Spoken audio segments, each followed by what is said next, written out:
But I love you. After what I have done, I only want to make love to you. So that's all he wanted. For years now, you didn't even know I existed. You didn't even see me. And now, there's this atomic scientist, the atomic peril. We have to make love right away on the small table. With the telephone sticking into my back. And then he talks about an open couple. No, all you want is to get possession of what is yours by law. You can lend me out of its conditions and are spelled out clearly but never let go of me. If you could, you'd brand me on the bottom with a red hot iron like a cow. The man. Now you're exaggerating. On the wrist would do. You're talking like one of those old hot feminists. What are you doing? Get dressed. So you really don't want to? But that means it's really finished. Curtains. May I know what's got into you? Woman. Who knows what's got into me? Man. You seem to me to have shut off a tangent.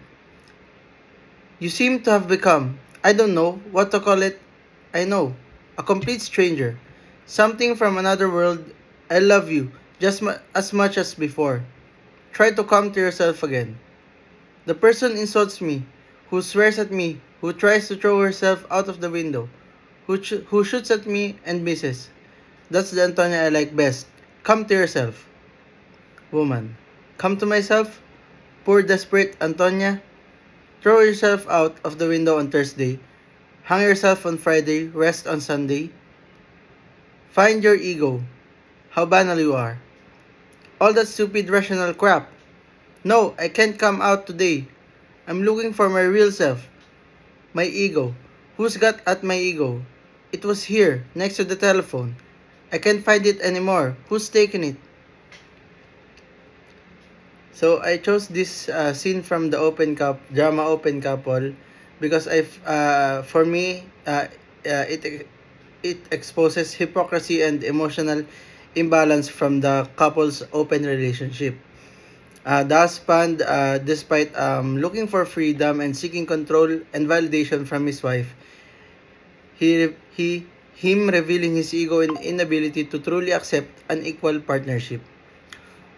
Whilst the wife, in a sarcastic way, dismantles his arguments, and uh, it highlights the emotional toll and inequality she experiences.